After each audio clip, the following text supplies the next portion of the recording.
que tu chéris, que tu cherches ardemment, avec les larmes aux yeux, est-ce que tu es dans le tabernacle de Dieu? Nous avons encore vu un autre lieu que Dieu s'était choisi, c'était la montagne de Sinaï. Moïse montait à la montagne pour parler avec Dieu face à face, comme on parle avec un homme.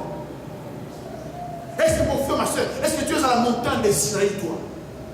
Est-ce que tu vas rencontrer Dieu à la montagne de Sinaï? Alléluia. Alléluia. Alléluia.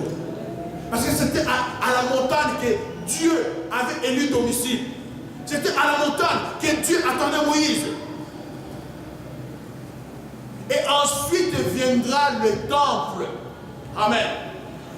Ensuite viendra le temple de Dieu, construit par Salomon. Voilà, c'est par rapport à cela maintenant que Salomon fait cette prière. Que chaque fois qu'un enfant d'Israël viendra dans ce lieu, viendra dans cet endroit, Seigneur, manifeste-toi. Manifeste ta gloire, manifeste ta puissance, manifeste ta splendeur, manifeste ton autorité, manifeste ta miséricorde, manifeste ton amour. Alléluia. Alléluia. Gloire au Seigneur. Maintenant, au chapitre 9. Maintenant, c'est la réponse de Dieu. L'Éternel, verset 2. Chapitre 9, verset 2. 1 roi, chapitre 9, verset 2.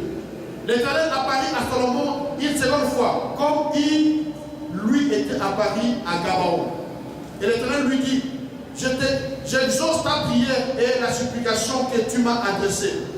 Je sanctifie cette maison que tu as bâtie pour y mettre à jamais mon nom. Et j'aurai toujours là mes yeux et mon cœur. Et j'aurai toujours là mes yeux et mon cœur. Il s'agit bien aimé d'un temple physique. Ce n'est pas un temple spirituel. Ce n'est pas un temple qui est au ciel.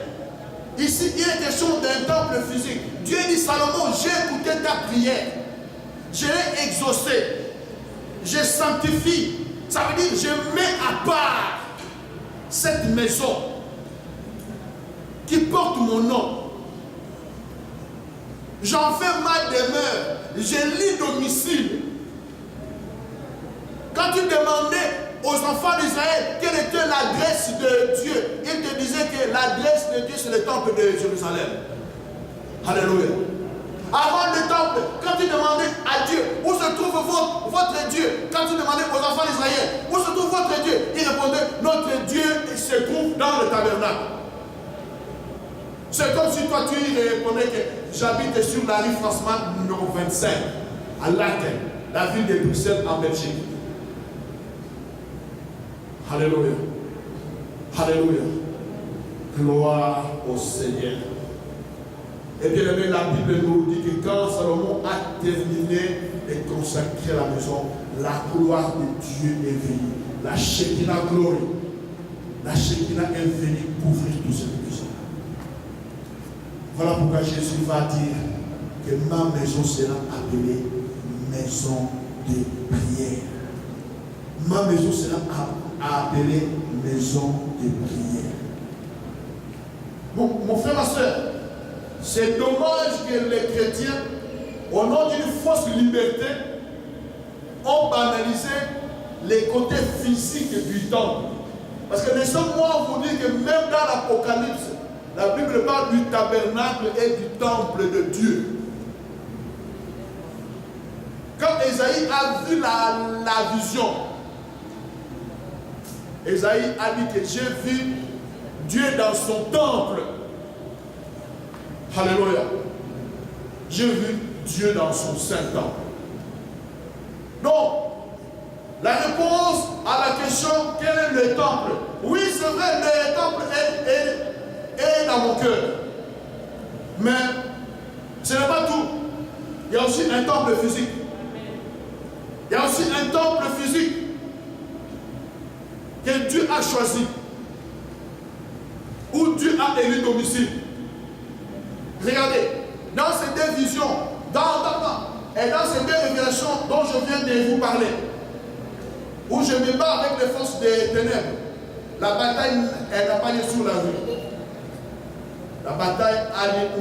Dans le temple. La bataille a lieu dans le temple de Dieu. Je vous ai dit et je répète que nous ne savons pas ce que les démons font, ce que les sorciers font pendant la nuit dans tous les temples, dans toutes les églises qui sont dans la ville de Bruxelles. Mais d'après un témoignage d'un sorcier converti, ils viennent faire des insanités dans le temple pendant que toi et moi, nous dormons. Ils vont envoûter les églises, les temples, pendant que toi et moi, nous dormons. Voilà pourquoi Dieu m'a ouvert les yeux. Que chaque samedi soir est stratégique pour les chrétiens. Samedi soir, sabbato est stratégique pour les démons. Ils savent que les dimanches, c'est les jours du Seigneur. Les dimanches, pour nous, c'est le jour de la résurrection. Le jour où leur maître, leur roi est ressuscité des morts. Les démons n'oublieront jamais ces jours-là. Ils avaient cru qu'ils avaient battu Jésus. Ils avaient mis notre Seigneur KO. En les clouant, en tuant. Mais les premiers jours de la semaine, alléluia, les dimanches dominicaux, je ne sais pas si c'est en espagnol ou en portugais, dominico, alléluia, Sunday, le Seigneur a dit, vous n'avez pas encore vu ça. Le Saint-Esprit est allé secouer, ressusciter le corps de Jésus qui était là, étendu dans la tombe. Acclamons le roi de roi, s'il vous plaît. Acclamons le Seigneur de gloire, s'il vous plaît. Et tout le monde est ténèbres avait piqué une migraine. Que non, ce qui nous arrive, non, ça ne devait pas arriver. Nous avons cru que nous avons fait échouer la mission de cet homme.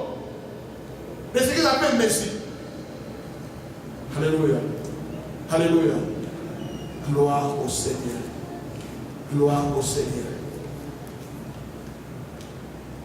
Samedi soir, les démons disent, nous devons empêcher à tous les chrétiens d'aller célébrer en ce jour, qui est le jour de notre défaite. Allez célébrer notre Sauveur. Voilà pourquoi, même si